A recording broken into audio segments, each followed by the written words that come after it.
What up, St. Louis? What up, the world? Welcome to another edition of the Scene STL podcast, where we're here talking all things music in the beautiful city of St. Louis. Over here on the couch is this week's guest. We got my buddy Ryan, the owner and curator of the Garage downtown here in beautiful St. Louis. Ryan, how What's are up? you, sir? What's going on? Doing fantastic. Good. I'm glad Good to see hear you. it. I'm glad we could do this. Oh, I mean, thank you for the space, and yeah, I'm glad we could get together and just, let the people know what's going on Absolutely. down around these parts. You think we got enough St. Louis on the wall? I'm hoping we got enough St. Louis on the wall. If we don't have enough St. Louis on the wall, then people got a real problem with how much representation we have to have here. Well, let's get things started here. So for people that aren't maybe familiar with, everything that's going on down here, why don't you give everybody a little rundown of how you got this all started? And How it all happened, yeah. So we're on South 4th Street, if anybody doesn't know. Broadway, South 4th, just a few blocks south of Busch Stadium is where we reside. Currently, we're at the Garage, which is a music venue and event space. We opened just over 2 years ago now. So it's about 500 capacity, so pretty sizable as far as what we can do in here. As you could probably tell, it's unique in the fact that it's all graffiti. That's how we acquired it. We added some to it to kind of spice it up a little bit, clean it up a little bit. So, but yeah, very unique space, and got a lot of rave reviews from different things that we've done, from corporate parties, corporate events, birthdays, concerts, markets, anything in between. Do it all here. So, but we originally built it out for music, which is why we have stage and all the sound, PA, and stuff like that. And so that's still a component of what we do, which is kind of why we're here. And then next door, also on 4th Street, is the Honky Tonk, which live country music, really the only place that's committed to live country music here in St. Louis. So we opened that in 2017. So yeah, we got our little pocket down here in the city, downtown, that we really lean into music pretty hard and showcase music, a lot of local music, but also folks that are traveling through, in different varieties, bands or musicians that are coming through St. Louis, which turns out we're right in the middle of this country, so it turns out to be a hot spot for people to want to stop and play. Oh yeah, I mean, it's like right on everybody's tour. Well, and it's a great middle ground here between Chicago, Kansas City, Memphis, Indianapolis, all these cities. And it really is a great space. I've been down here for both shows and events, and the amount of things that you guys are able to come up with to just completely reinvent this place, depending on what the situation is and what's going on down here, is really amazing. And yeah, it's in the heart of downtown St. Louis. Like I said, a few blocks away from the Arch, from the Arch, but also Busch Stadium and all that stuff. Right near the highway, which y'all will probably hear a little bit of, but that's the beauty of this grungy little thing we're doing. Yeah, that's true St. Louis. It's got to be noisy if it's going to be a St. Louis thing. That's right. So you started a couple years ago. What was the initial goal and idea? Because you have the Honky Tonk next door, which specializes in country music, and I mean, always has a crowd, always packed. Was it just to create a bigger spot for country music, or was it kind of just to have an opportunity to invite all different kinds of things into your space? Yeah, so it was two-part, really. One was it used to just be a parking garage, which invited a little bit of everything, and so acquiring it limited the amount of its use for negative things. So being able to control the space and breathe some life into it and add some value to it. So when we first opened, I mean, we already had our hooks in the country music scene, so we knew we could draw some of that, working with the radio too, just acts that are in that 200 to 500 range that we could get in here and do some ticketed shows. But really the layout of the space is wide open, so different than the Honky Tonk, where it's a 125-year-old building that's pretty shotgun and split in half with a brick wall. It's beautiful in its own way, but it's limited to be able to to be able to sell tickets and get the size of shows. So we just saw it as an opportunity to not only control a little bit more, improve this area that we, invested in St. Louis, but also add a component of one step higher as far as size of show, and provide us an opportunity to really stretch that and provide more to the city, So that's where it started, really, with music in mind, country. But we're not, we've done all sorts, not everything we've done is country. We've done pop. We've done plenty of DJs, that sort of thing, those sort of parties, and hip hop and all sorts of stuff. I mean, the room kind of lends to anything, with the graffiti and the vibe. It could be anything, So that's kind of where it started. But then identifying the size and also the uniqueness of it was has become very useful and attractive to corporate events and parties, private events where people are in. It's just hard to explain.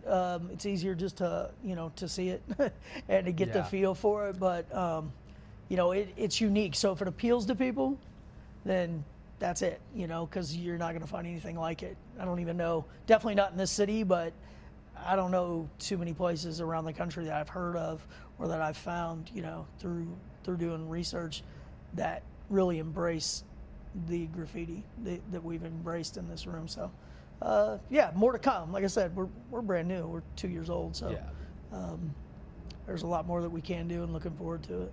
Yeah, I was gonna say, it's just such a unique look to the place, and it really does lend itself to pretty much anything, like regardless of what kind of music it is. It's cool to be able to come in and take a look around, and just like half the thing of the appeal of being here almost is just walking around and reading everything on the walls.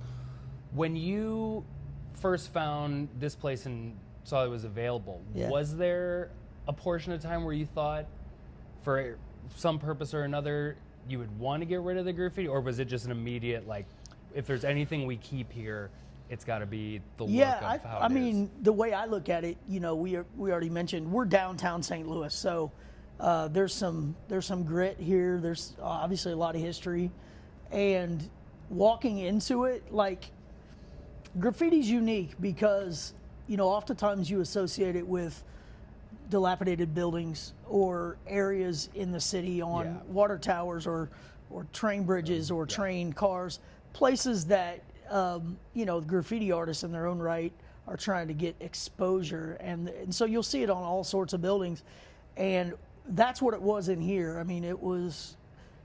We have it's 6,500 square feet, cinder block walls, 17 foot high, and the whole, pretty much every square foot of the space was covered. Some of it was pretty dingy. Some of it, frankly, we didn't know what it meant. Still don't. So there was some cleanup, on aisle 4 that we needed to do to make it a little bit more appealing. But in my mind, it was just too unique to just roll white paint over it. Yeah, absolutely. There's a lot of places that have white walls or black walls or whatever.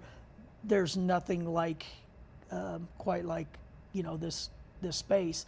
So we really embraced it, and I've always said, if you kind of turn it on its head for people, if they're in a building that has graffiti, you're going to expect broken windows, you're going to expect glass and weeds and who knows what.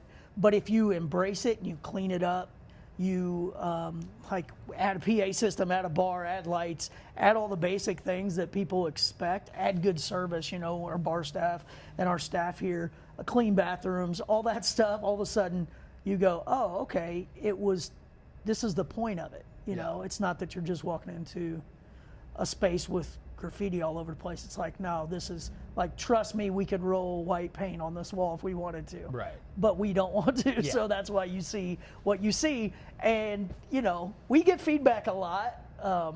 We had an event this past week where it was a sales team that came in all over, from all over the country. And there were people, our feedback from that was like, there are people that were like, wow, this should be in California. Yeah. This feels like it should not be where it's at. Yeah. And which is I like that because, you know, in this city, we're the kind of the last, in the middle of the country is always, you know, a couple years behind trends and all that, no matter what it is, fashion or whatever. And so I kind of knew that going in. It's like, there's just not places like this. Most of the time you bulldoze these places or you paint over them. Right. And we just instead leaned into it, added some to it. And it may take a little bit of time for people to realize, oh, this is unique and sort of embrace it versus, you know, having the kind of old school mindset of graffiti, you know, and street art and stuff like that. But do you remember when you first came in, do you remember some of your favorite weird random things that were on the wall? So there was, there's probably still some. Like there were like 5 or 6 or 8 different places where Free the Herb, you know, was written on the wall. Big movement in St. Louis for years. Yeah. Super, who found out it's not ideal. So we've since removed that. Those were the 2 that I remember. But really, like I said, a lot of it was like, I don't know what all this means. Yeah. You know, I mean, there's a difference between street art and graffiti where you're just tagging. A lot of the stuff is just tags, you know. Yeah. So unless you're in that group, but you see a lot of that stuff all over town in different buildings or whatever, all over the city. So anyways, it was, other than that, nothing really stuck out except the color and just the overall uniqueness, you know, like it's, like I said, it's a big space. So there are pieces all over the wall. Some of them huge. I mean, before we took over, it was a parking garage and who knows what went on in here, you know? Right. Oh yeah. Music video. Imagine. I mean, all sorts of stuff would go on in here. And so people had time to, you know, really put up some art in here. So, so yeah, just a collection of stuff. But like I said, when we got in, believe it or not, I spent some time on YouTube and was like, let me figure out how to do this. I'm artistic, but I've never graffitied anything. So put a few hours into it, figure out, you know, some hand styles that I could utilize. Yeah. Clean it up a little bit, add some elements that, you know, were maybe a little more user friendly for our customers. And ultimately, if you mess up, you paint over it and you start over. Yeah. You know. Because not only is it the stuff that was already in here and then the things you've added, but I mean, you guys will like personalize part of the walls towards if there's an event in here or if there's an artist in here. Like, how is that something that you generally will just kind of offer or do it on your own, or do people request it after they see what the space looks like? Yeah, both. A lot of times I'll hold it, you know, kind of ace up. What is it? Ace up the sleeve, whatever that term is. I think that's what it is. Ace up your sleeve. Yeah.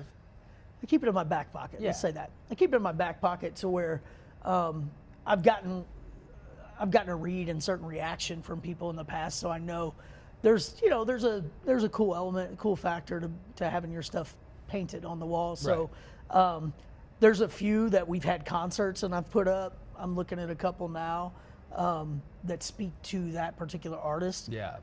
There's a few like that we've done live. The live painting is actually a little more challenging because, you know, you're talking about paint, spray paint, and the fumes. So a lot of times on the live paintings I've done, I've like done a base layer and I just have to add a few things. But other than that, it's been like reveals, certain events that we have that I know will like add that extra element. People walk in here and, like you mentioned earlier, they just like take it all in, look around, and it's like you can just continue to, you know, look around the room and see little things that appeal to you or that are interesting.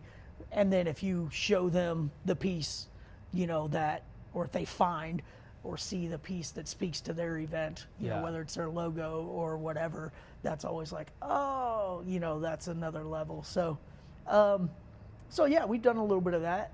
Yeah, and it's got to be cool for, you know, artists that are coming through town, or like I said, for the people, if they want an event where, especially if you don't know about it maybe, and you come in and you see that you've taken the time to give them their whole, you know, little section of the wall. It's just like, wow, like they're like, it's not just putting up a banner. It's not putting up a flyer. It's, we're now incorporated into the foundation of this building. Yeah.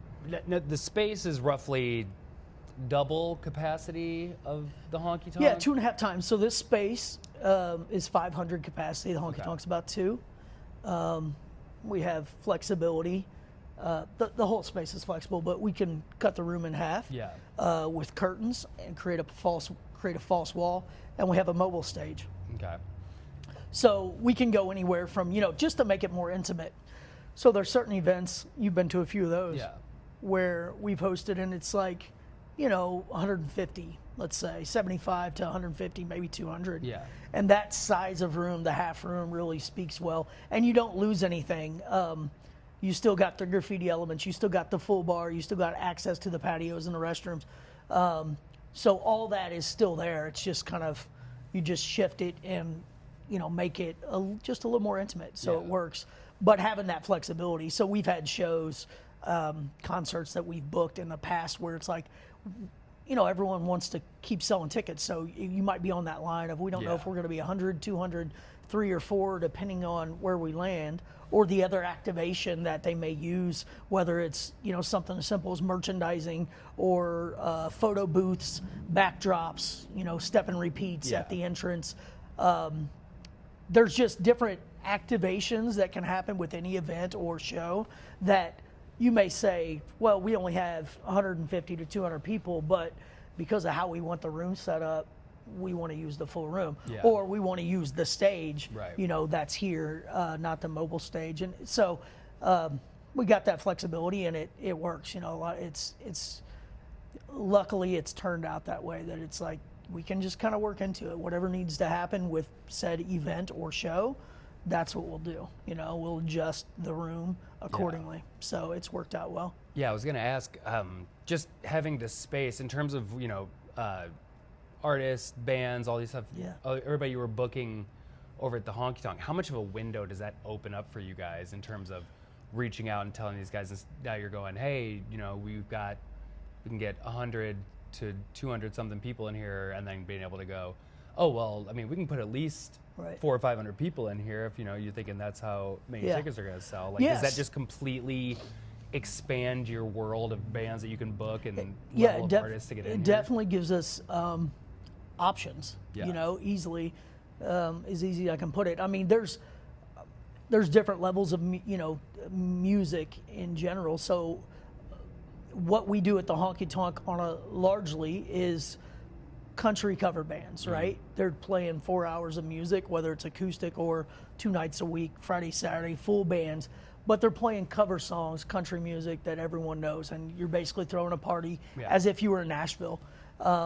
So that's the style there, but there are plenty of musicians locally and regionally, or that travel through, that play original music. Yeah. So right now we're actually kicking off this year. We're kicking off an original music series called Neon Nights at the Honky Tonk to give a platform for local original country artists. Yeah. So once you get in that original world, you have opportunity to sell tickets, and those bands or artists may be anywhere in between, starting out needing to get 50 or 75 people in a room versus really being able to push it or catching some fire and being able to get to 100, 200, 300 or 400. Yeah.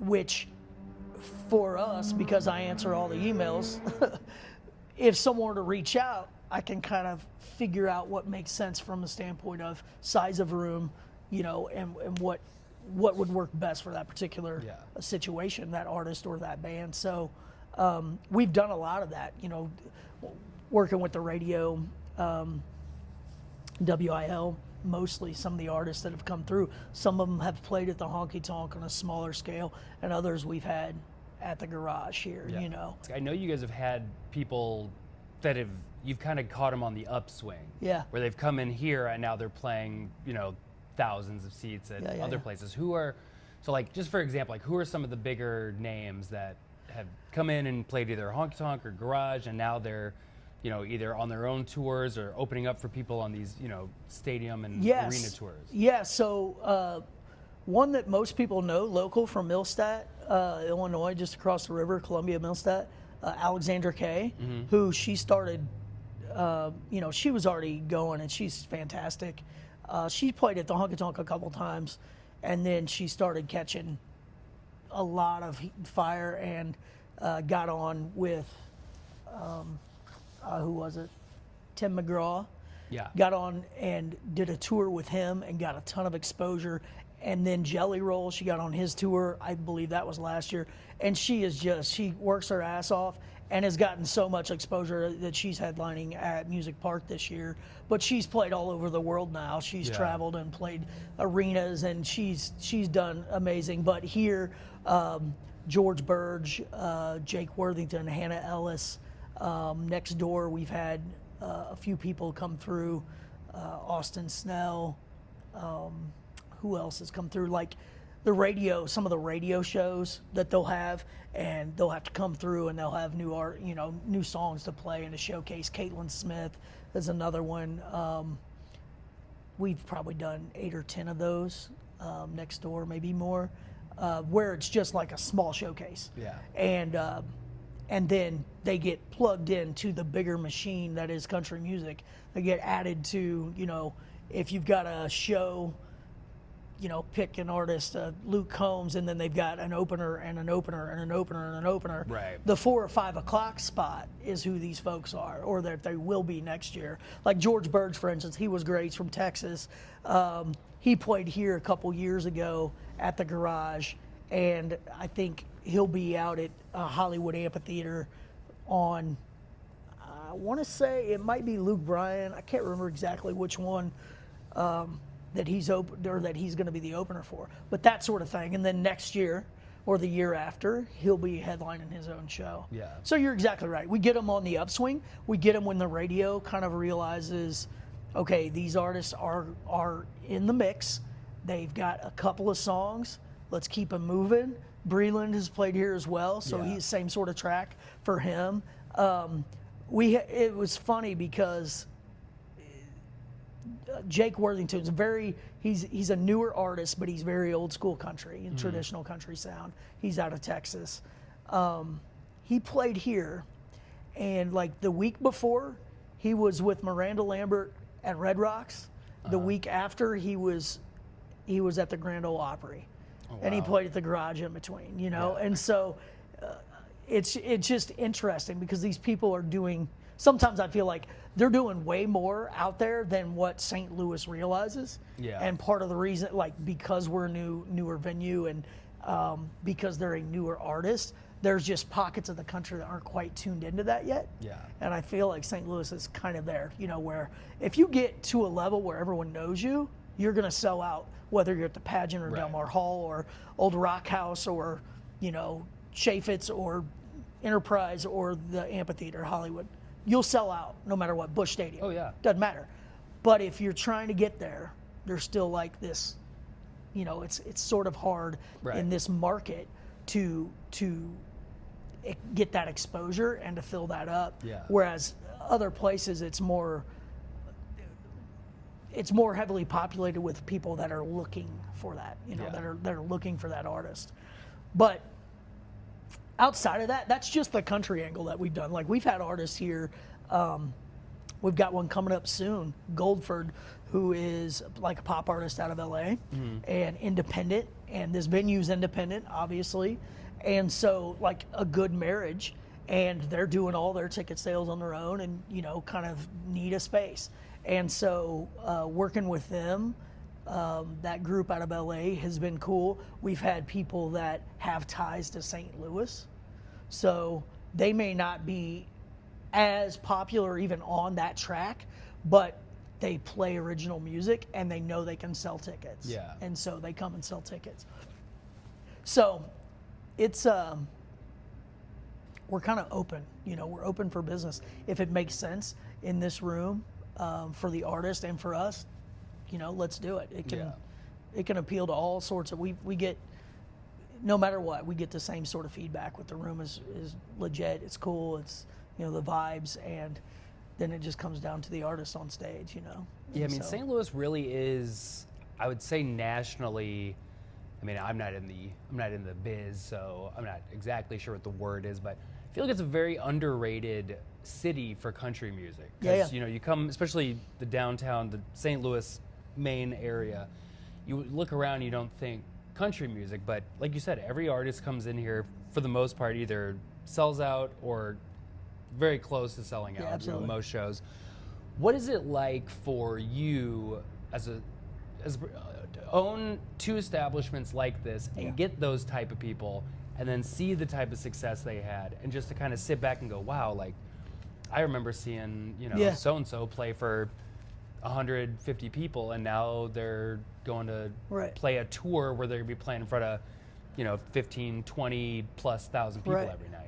It's, it's obviously pretty cool. I try to follow everybody that I've had a chance to meet.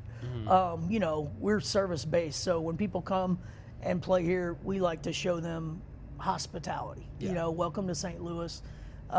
Take care of them for the night and, make sure their experience is good. And build, I always think long-term, so building that relationship. So I follow them through social media, and I try to comment and, just know what they're doing, because it could become a time where they come back through and they want to play again. Right. Or maybe they are selling out the amphitheater and I want to go support them somewhere. Yeah. And, it doesn't matter. Everyone starts somewhere. So it is really cool to see that. But I'm glad you asked that, because when we opened the Honky Tonk, it was mainly one reason. We looked at, my brother and I are from Lake of the Ozarks, right? I've been in St. Louis since 2006. He spent some time running establishments in Nashville. So when he moved to St. Louis, we had this conversation about Nashville is wildly popular. This was before it has exploded on steroids. Right. This was early 2000s. So it's wildly popular. It's all country music. Nothing like that exists in St. Louis. Yeah. Like nobody, for various reasons, has identified that we are in the middle of the country. I always tell people, you look at St. Louis on a map, you draw a 4-hour circle around it, and you're not going to hit a major city yet. All of that is country. It's all farmland. Everybody around at least has some country elements because that's just where you live. Right. May not be your favorite. Some people hate it, frankly. That's fine too. It's if you look at any of the radio charts, you look across the board, country music just skyrockets. Yeah. In this city, they wild support for any country artist that comes through. Like I said earlier, once you get to a certain level. So what we identified is almost like it was too obvious. There's country fans everywhere around here. And when you get the draw of the city, like I said, we're right downtown. So you get Cardinals, you get Blues, you get all the conferences and everything that's going on where people are staying in these hotels, 25, 30 hotels within 2 miles of us. All those folks are coming from regionally from these areas.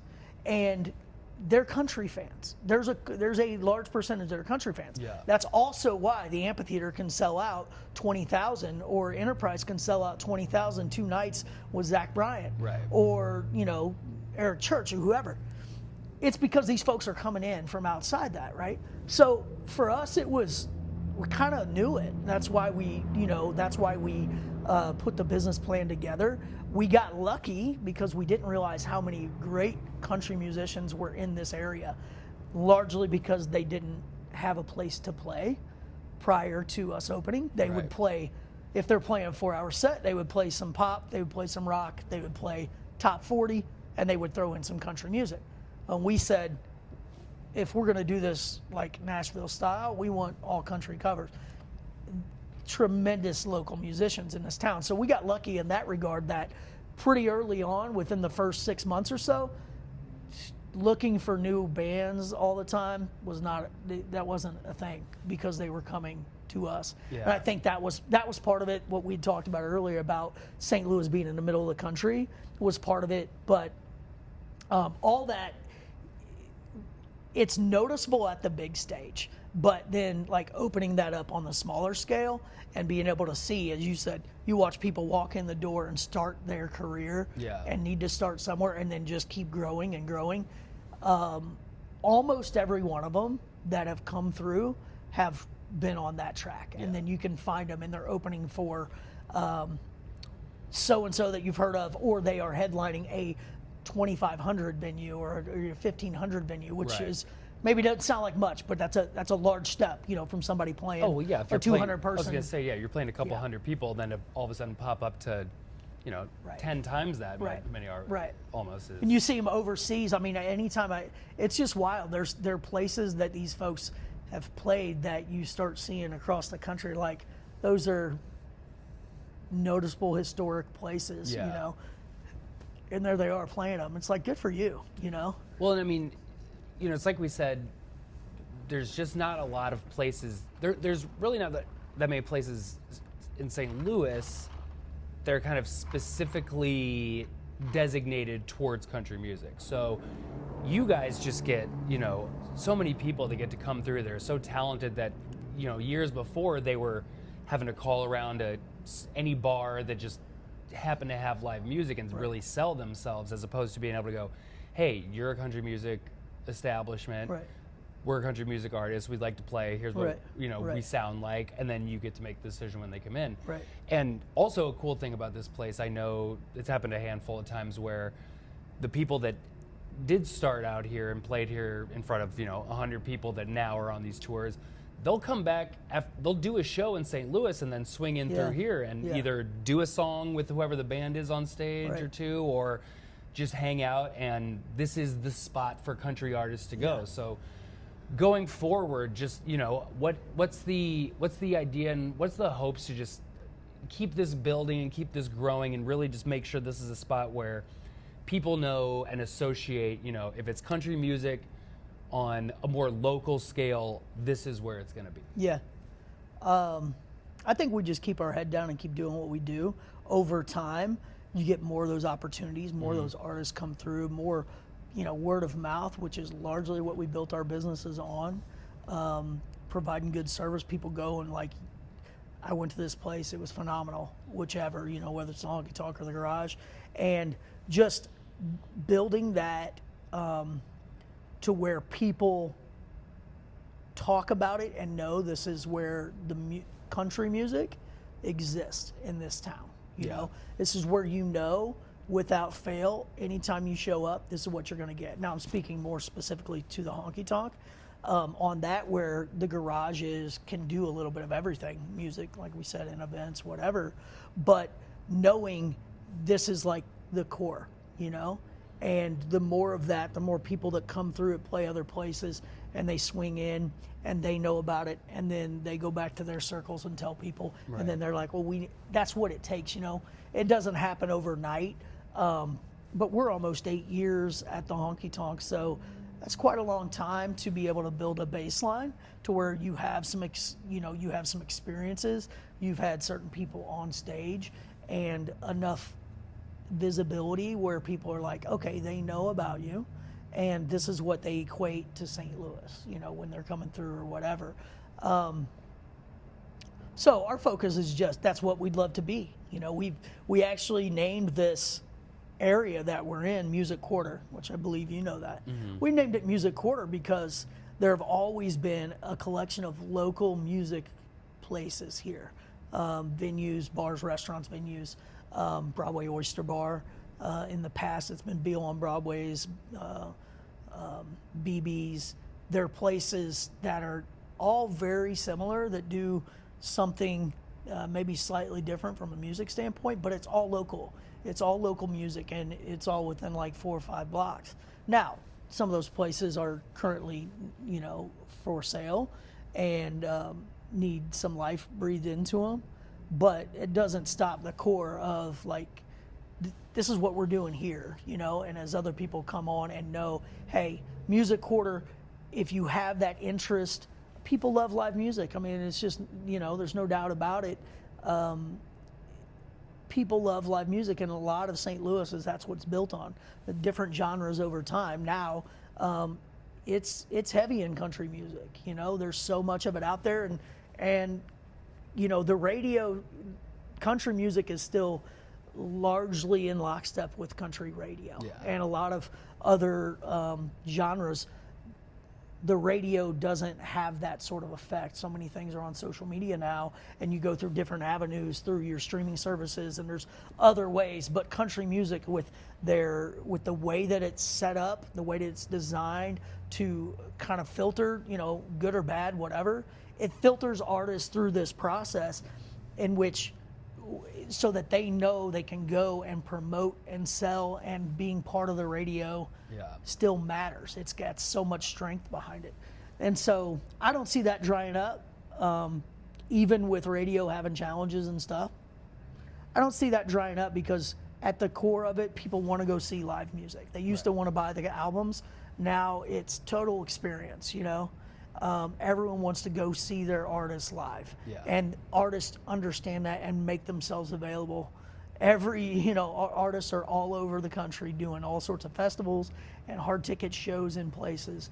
And that's what the fans want. They want to go see the artist. And as long as country radio is connected in that and a part of that, that'll still be the case, and it'll keep growing.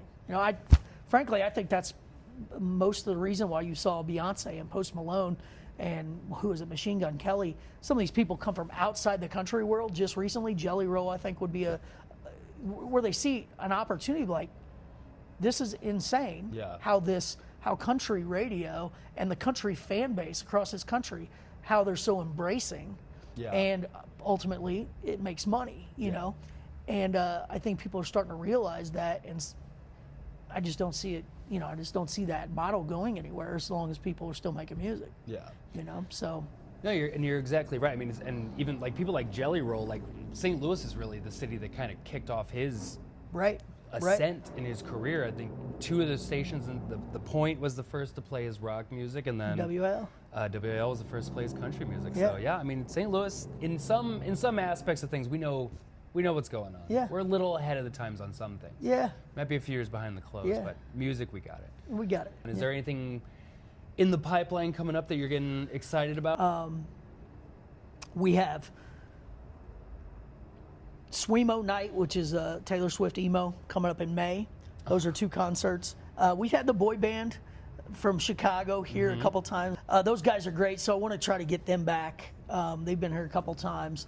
Just a great time, with them. So those are some that are kind of out there on the horizon as far as the garage goes.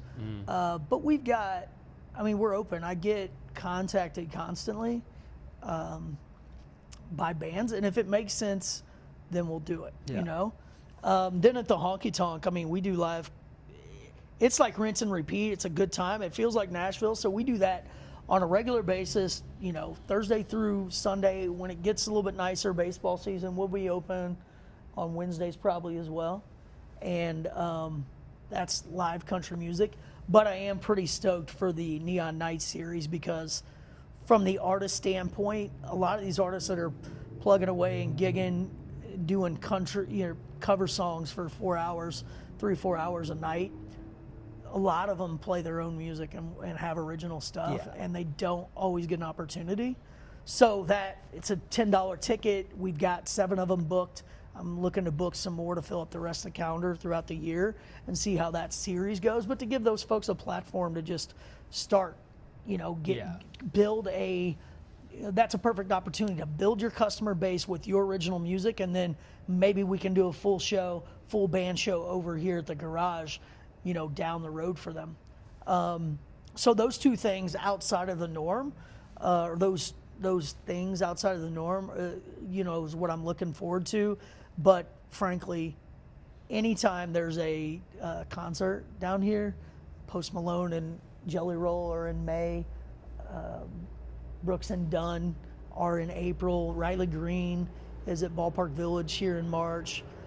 Anytime these shows happen down here, we get an influx of country fans, and I think it's just more exposure and more opportunity to kind of extend the experience for them. They're going out, for a good time, and whether before or after those shows, you kind of, like I said, it's very Nashville style, and so for any time that people are out doing things downtown, we invite them down because, it's a good time. That's what we try to do every time. The bands we book, the staff, that's our focus. Be like, hey, when people walk in the door, let's make sure they have a good time every time. So those things never dry up. Hopefully we get some decent Cardinal baseball. And, when the weather warms, you get more people down here. But you got City SC, you've got the Blues still playing. All that stuff collectively brings people downtown. Yeah. And if you don't have a reason to come down, then you can just come down on your own, come see us. But yeah, we're looking forward to anytime the weather changes, it gets, there's just more activity across the board. So we're here for it. Yeah. Well, I can assure you all, based off past experiences, it is always fun down here, always a good time, especially when the weather's out and you can kind of wander outside onto the patio there and kind of go bouncing back and forth, on the weekends. It's great. And all these things coming up. Where can everybody, follow you guys and get your lineups and announcements and all that stuff? Yeah, so pretty simple. The Garage STL. You can find that's our website. It's got our lineup of events. We do a lot of private events too there, so some of that stuff is not listed. So those will list our upcoming public events. We have a vintage clothing market every month that is also public, so you'll see those as well. But the Garage STL also on Instagram at the Garage STL, and then the Honky Tonk STL. We keep it simple, man. The Honky Tonk STL on Instagram, same thing. And you can see the events, and like I said, the Neon Night shows. You can, we'd love to build a core fan base, of original country music supporters. Oh yeah. That's kind of the goal, to help just do our part in the world of country music. You know, getting people off the ground, getting them started, or giving them a place to come through. The artists that we have coming through Nashville, just knowing, hey, there's a fan base here that's looking for what I've got to give. So it all works together, man. It all works together. Well, there you go. I think we've covered said it all. Yeah. If you guys need to know anything more about anything going on down here, you can once again check them out on their website. Check them out on Instagram, the Garage STL, Honky Tonk STL, or just come down here and find out for yourself. Check it out. I mean, we're sitting here talking about all this stuff on the walls. I can't show you everything, so come down, have a good time on the weekend, and we'll see you all soon, right? We'll take care of you. You have some good memories. Always do. Good memories from it. Well, Ryan, thank you for joining us. Thank you for partnering with us here to bring people this wonderful show. And hopefully we can bring some more local acts in here and really, let's do it. Get everybody involved in this. Yeah, let's do it. The scene. The scene. The scene. The scene is here. The scene is in the garage. And we'll thank you, sir. Maintain ourselves here. Thank you. Thank you. It's been fun. All right. Well, hey, everybody. Once again, thank you all for tuning in. We will be back once again next week. And make sure to check out, the Instagram, the Scene 314, the TikTok, the Scene 314, all that stuff for updates on who we will have. But until next time, we will check you later.